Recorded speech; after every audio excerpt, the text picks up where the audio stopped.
Good morning. Welcome back to the Southern Bible Thumper channel. For this upload, we are beginning a new book of the Bible, so I would like to reintroduce the sources that I'm using. The resource that I'm going to use to read on screen is BibleGateway.com. The second resource is BibleRef.com. This helps to provide clarity by allowing 7 translations to be displayed on the screen at the same time.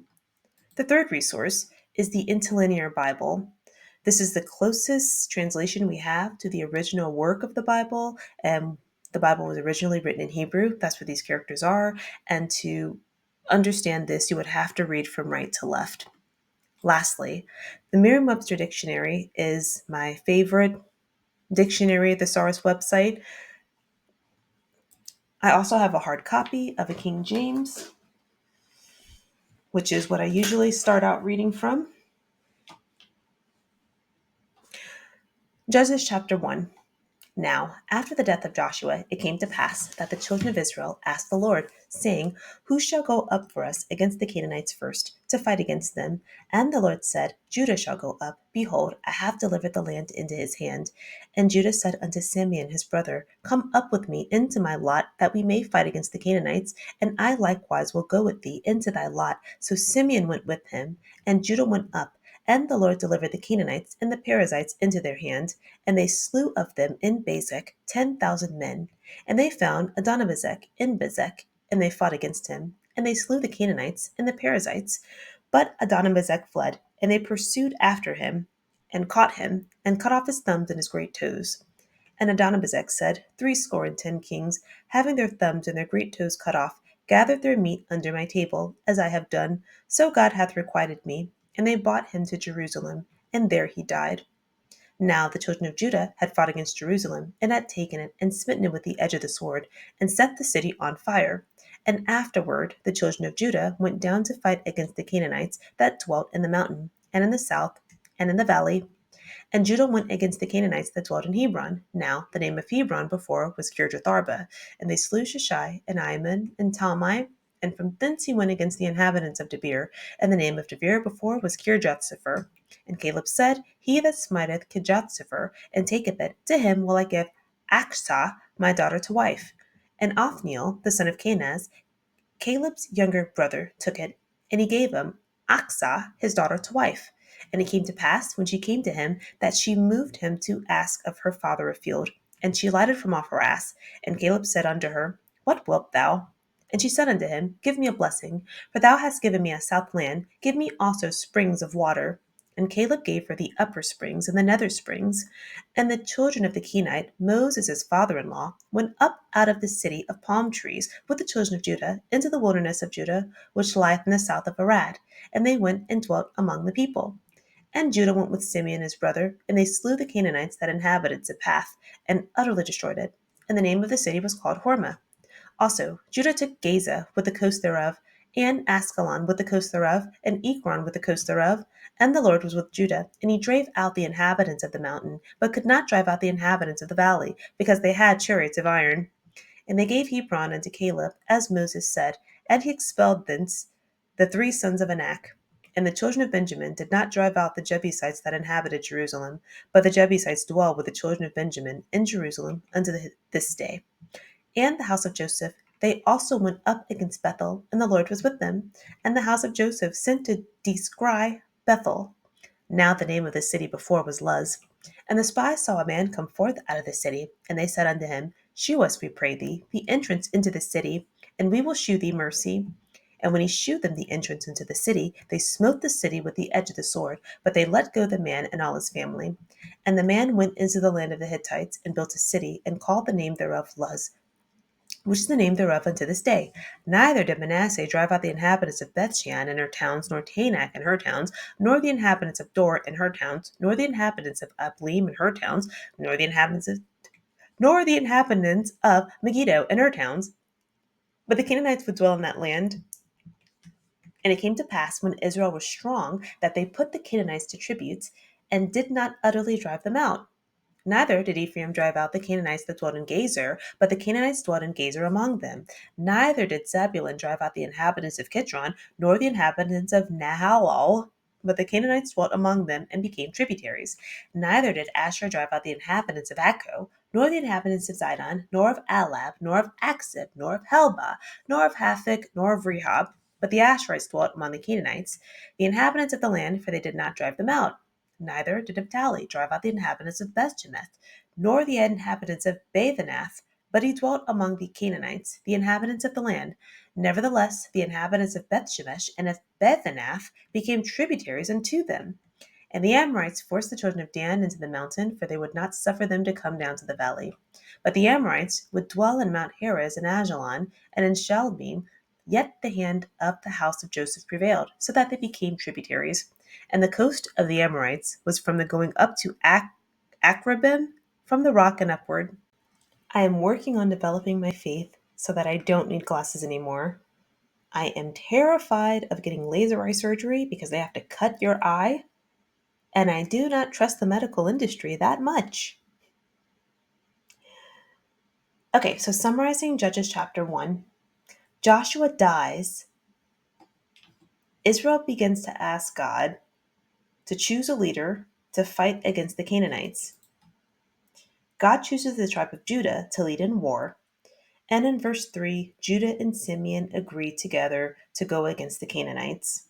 Verses 4 through 5, they are victorious and they are able to defeat 10,000 of the Canaanites. Verses 6 through 7, there is someone named Adonibezek.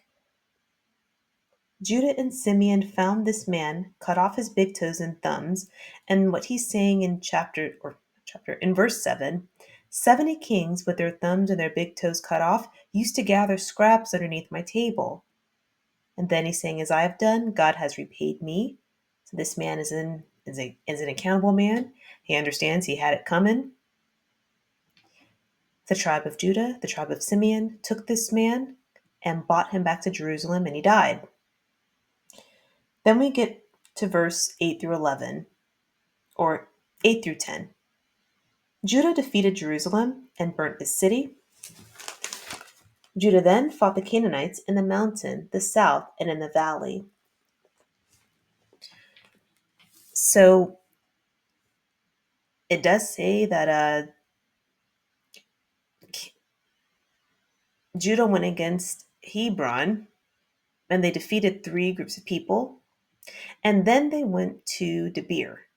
So Debir was formerly named Kiryat Sefer, and maybe this was a difficult territory to conquer, but Caleb gives an incentive. He says, whoever attacks this city, and is successful, I will give him my daughter to marry.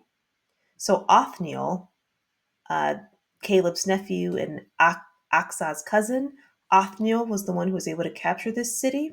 So he marries his cousin Aksah. Then we get from verse 14 through 15, Aksah goes to her father Caleb and asks him to give her land that has water on it, and so he does.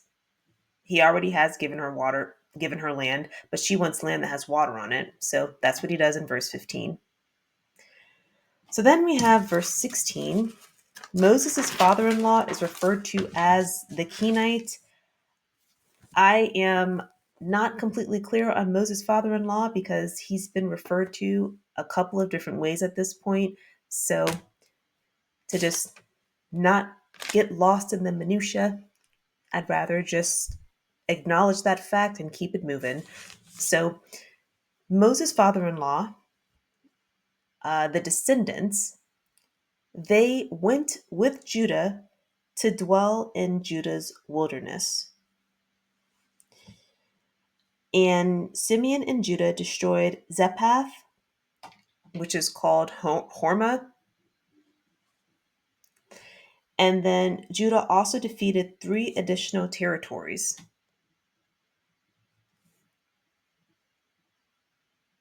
It says in verse 19 that the Lord was with Judah, and they drove out the Canaanites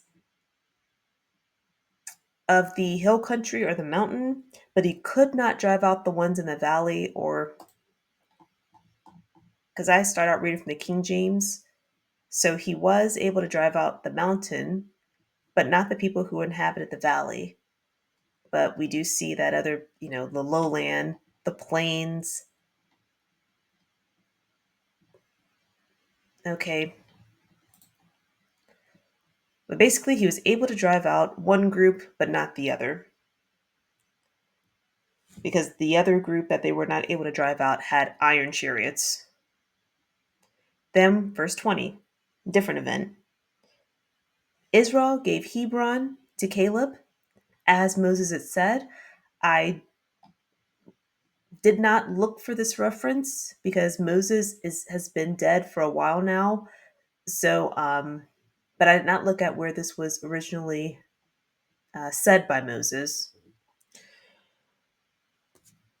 But Hebron was given to Caleb, and Caleb drove out the inhabitants, the three sons of Anak. And it says, but the people of Benjamin did not drive out the Jebusites who lived in Jerusalem. So the Jebusites lived with Benjamin in Jerusalem. Verses 22 through 26. Joseph sent spies to scope out Bethel. The Lord was with them.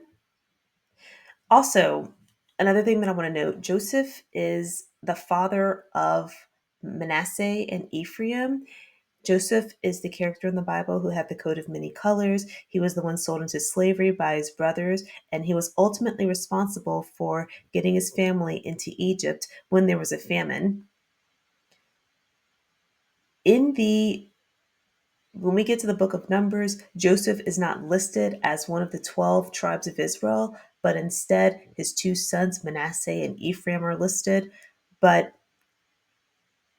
to help make this clear, Joseph is one of the 12 tribes of Israel. But in this instance, Joseph is being referenced. So maybe the two sons, Manasseh and Ephraim, those two tribes are fighting together. But Joseph is their father. Then we're going to see Manasseh being detailed in verse 27. Then we're going to see Ephraim, his other son, being detailed in verse 29. So just want to point that out. So Joseph in verse 22, the descendants of Joseph sent spies to scope out Bethel. These spies asked a man who was coming out of this city to show them the city entrance in exchange for mercy. They didn't even say they're going to give him anything. They just said, we'll give you mercy and we won't kill you. They have to be pretty intimidating. This is before guns. So Joseph, this group of people, they conquer this territory, Bethel, but allow this man that showed them the city entrance and his family to go free. So that man who was able to go free, he built another city among the Hittites and called that land Luz.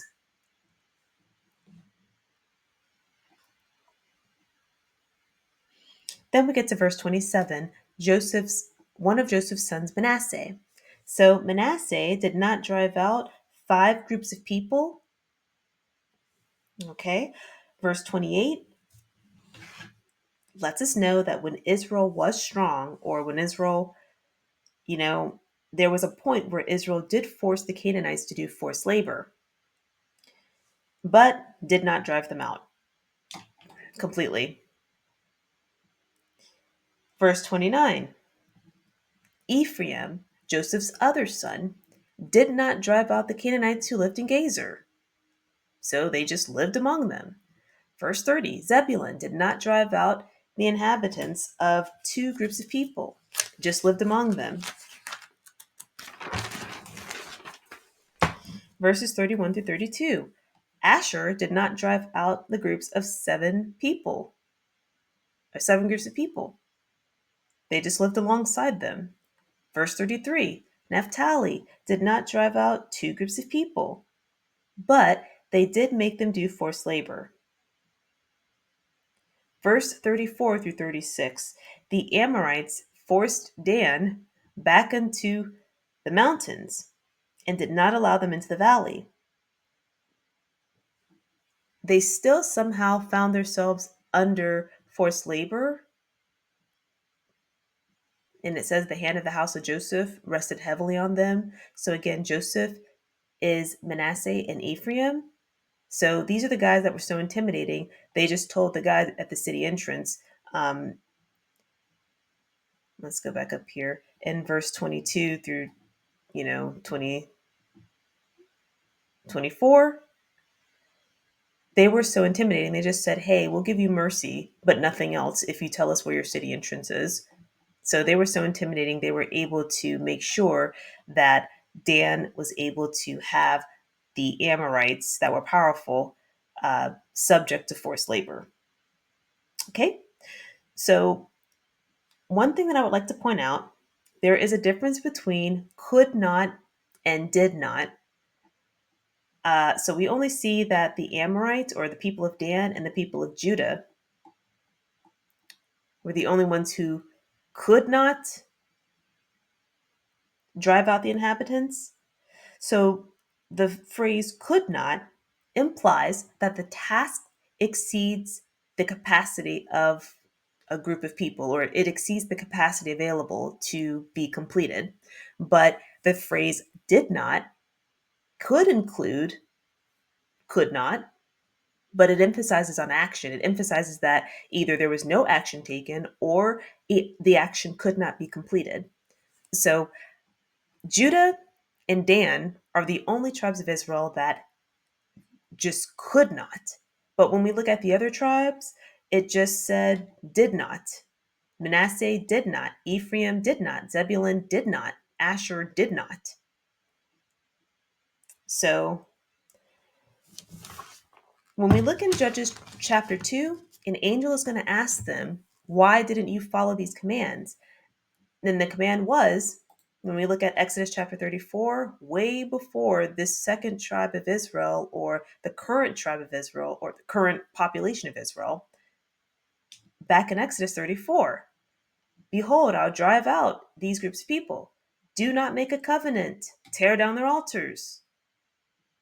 Okay? We look at Numbers chapter 33.